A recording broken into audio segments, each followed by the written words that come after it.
Once in a quiet monastery on the edge of a forest, a young monk approached his teacher with a troubled heart. "Master," he said, bowing deeply, "my mind is restless. No matter how much I try to meditate, thoughts of sex return again and again. I feel ashamed, yet I cannot stop them." The master looked at him with calm eyes and asked, "Have you ever seen a wild horse?" The monk nodded. "Yes, master. They run in all directions without control." The teacher smiled gently. "Then sit, my child. Let me tell you a story.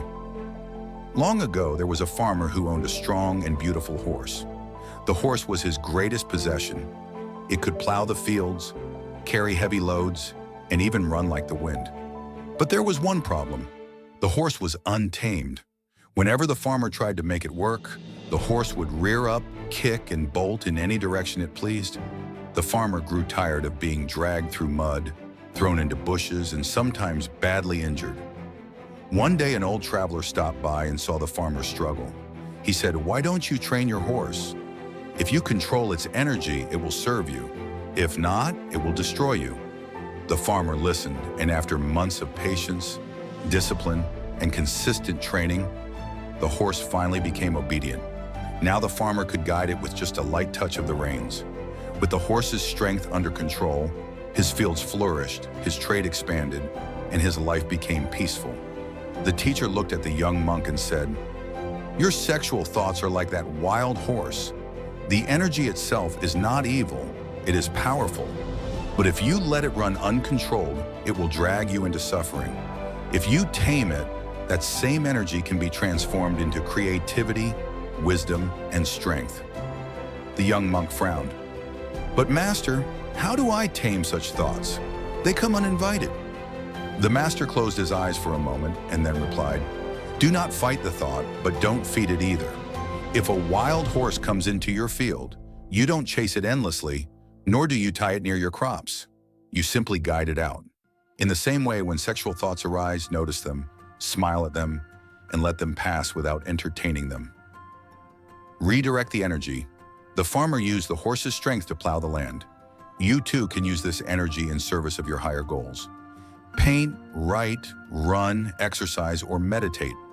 When energy is directed, it grows fruitful. When it is wasted, it becomes poison. Be careful of the first indulgence. Remember, every addiction begins with just once. The farmer's horse became dangerous only because he allowed it too much freedom.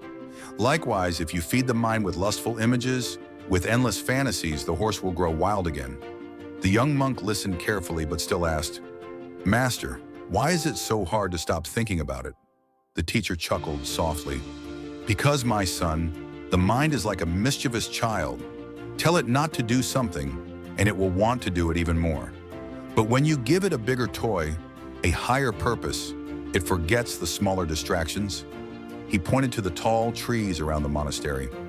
"Do you see these mighty trees? Their roots go deep into the earth. In storms, they do not fall because their foundation is strong.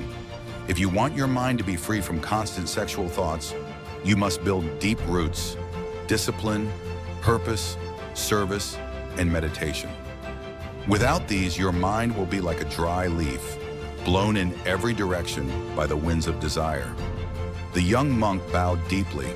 From that day forward, he practiced redirecting his energy. Whenever lustful thoughts arose, he did not curse himself, nor did he indulge them.